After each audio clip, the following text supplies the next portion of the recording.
En directo con Coronel. Ahora bien,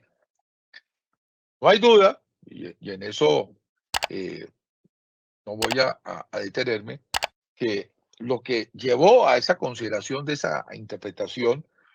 lo desprendió nuestra Honorable Corte Constitucional, como lo tuvo como fuente la Ley 906, por esa referencia al artículo tercero, a esos instrumentos internacionales de derechos humanos que he hecho mención. En particular, su señoría, rápidamente, el Convenio Europeo de Derechos Humanos, en su artículo octavo, que si bien es cierto, no formamos parte de él, pero ha sido citado la jurisprudencia derivada del mismo por el Tribunal de Estrasburgo con frecuencia como fuente de autoridad por nuestra Corte Interamericana de Derechos Humanos y nuestra Comisión Interamericana de Derechos Humanos y nuestra propia Corte Constitucional, establece ese convenio, que en el orden histórico fue anterior a los demás, porque fue del año 50, que en su artículo octavo, toda persona tiene derecho al respeto de su vida privada y familiar, de su domicilio y de su correspondencia. Y en su segundo, a que no podrá haber ninguna injerencia de autoridad en el ejercicio de este derecho, eh, sino en tanto en cuanto que esta injerencia esté prevista por la ley y constituye una medida en una sociedad democrática que no sea en fondo arbitraria. El Pacto Internacional de Derechos Civiles y Políticos de las Naciones Unidas, que sí nos aplica directamente, del cual formamos parte, o Pacto de Nueva York, establece en su artículo 17, ni más ni menos, siguiendo esa misma lógica, la protección contra las invasiones arbitrarias o ilegales a la vida privada. Dice ese artículo 17 en su numeral primero, nadie podrá ser objeto de injerencias arbitrarias o ilegales en su vida privada, su familia, su domicilio o su correspondencia, ni de ataques ilegales a su honra y reputación. Y numeral segundo, toda persona tiene derecho a la protección de la ley contra esas injerencias y esos ataques. Y también la Convención Interamericana de Derechos Humanos, o Pacto de San José de Costa Rica, que nos rige también directamente como bloque de constitucionalidad, en su artículo 11 establece similarmente lo siguiente: nadie puede ser objeto de injerencias arbitrarias o abusivas en su vida privada, en las de su familia, en su domicilio o en su correspondencia, ni de ataques ilegales a su honra y reputación. Y, tercero, toda persona tiene derecho a la protección de la ley contra esas injerencias o esos ataques. ¿Esto qué significa? Pues ni menos ni menos, su señoría, que la existencia de esa multitud de garantías y respaldo normativo generan que claramente exista una teología y una necesidad de una interpretación también, no solo finalística, sino gramatical, que está común en todos los tratados, para entender que hay una protección, que es protección básica en las comunicaciones e intimidad, y que, como luego veremos, en ciertos ámbitos además es reforzada, como en las relaciones privilegiadas de abogado-cliente. Y en ese sentido, como dice la doctrina, hay un perímetro de tutela al derecho a la privacidad que se extiende a la confidencialidad de las comunicaciones telefónicas. Es claro que en los orígenes de la cuarta enmienda, pues no había teléfonos. Y que en el desarrollo, pues ya cuando llegan las convenciones internacionales sí los hay, ya se extiende, pero que tampoco existía la telefonía celular y que hoy sin duda también las cobija, como expresamente lo reconoce la ley 906 del 2004. Y esto es muy importante, señoría, resaltarlo, porque es tan importante este derecho a la privacidad, que se debe respetar aún en las investigaciones por los más graves crímenes de derechos humanos, porque aún frente a ellos no es posible establecer atajos. Así lo dijo el caso de Jean-Pierre Bemba, de la Corte Penal Internacional, en la decisión del 29 de abril de 2016, que en otras ocasiones en este proceso, en las audiencias pasadas de preclusión, tuve ocasión de referirme, que no lo voy a hacer hoy por no venir al caso en detalle. Ahora bien, siendo así, pues, que las comunicaciones incluyen en ese perímetro tanto las telefónicas como las de telefonía celular y de cualquier otra que esté en ese ámbito de privacidad,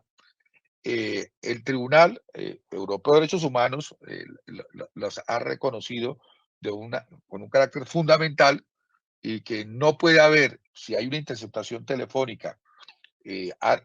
que no cumpla con esos estándares, sería ni más ni menos una injerencia arbitraria por afectar de un aspecto fundamental de la vida privada. Y esto también lo ha ratificado, siguiendo esa misma línea, el tribunal en nuestro ámbito regional, la Corte Interamericana de Derechos Humanos, en el fallo conocido como Tristán Donoso versus Panamá, que establece justamente que este artículo 11, ya mencionado de la Convención Interamericana de Derechos Humanos, prohíbe toda injerencia arbitraria o abusiva en la vida privada de las personas y que tiene una aplicación concreta tratándose de interceptaciones y grabaciones de comunicaciones telefónicas, ya que, en opinión de la Corte Interamericana, no puede aceptarse aquí un trato que sea diferenciado. Esto simplemente lo menciono, señoría, para dejar claro desde el comienzo que sobre esto, a nivel del derecho convencional, puede existir algún debate de algunos detalles, pero que hay unos pilares muy sólidamente ya construidos sobre los cuales no es posible pretender establecer fisuras o grietas. Así, por ejemplo, hay que decirlo, interpretando esta garantía, lo dijo el Tribunal Europeo de Derechos Humanos en el caso Marcelo Viola versus Italia, en donde se refería a ese ámbito de comunicación privilegiado, reforzado, abogado-cliente. Y asimismo, pues hay lugar a su incorporación, incluso en el derecho europeo de la Comunidad Europea, que es distinta del Convenio Europeo de Derechos Humanos, que es en parte de lo que se denomina el derecho ya propiamente dicho de la Comunidad Europea, que es el Tribunal de Justicia de las Comunidades Europeas a la plena, que en el caso Asco Nobel resolvió también proteger reforzadamente las comunicaciones abogado-cliente.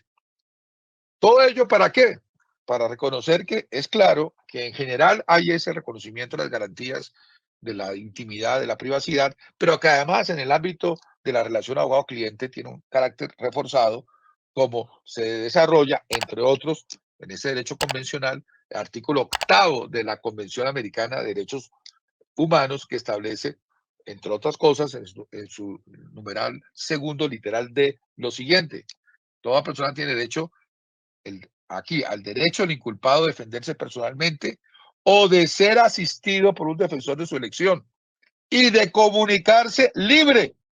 y privadamente con su defensor. Es decir,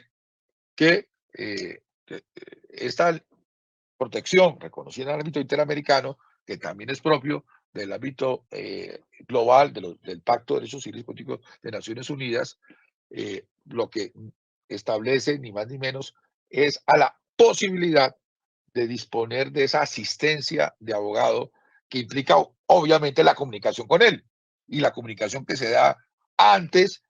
y durante el proceso. ¿Ello a qué nos lleva finalmente? A que en el tema, que va a ser en la parte obviamente central de las exclusiones, en materia de las interceptaciones telefónicas, hay unos criterios para darle legalidad a las mismas que desarrollan digamos, ámbito de ese perímetro ya visto de protección y que particularizan cómo se deben hacer esas intervenciones telefónicas para que sean acordes con ese plexo normativo ya mencionado. Entonces, desde el caso CATS, los United States del 60 y más de sus años 61 y demás, como ya hemos visto, se reconoce. ¿Y cuáles son ellas? En particular, hay que decir que, en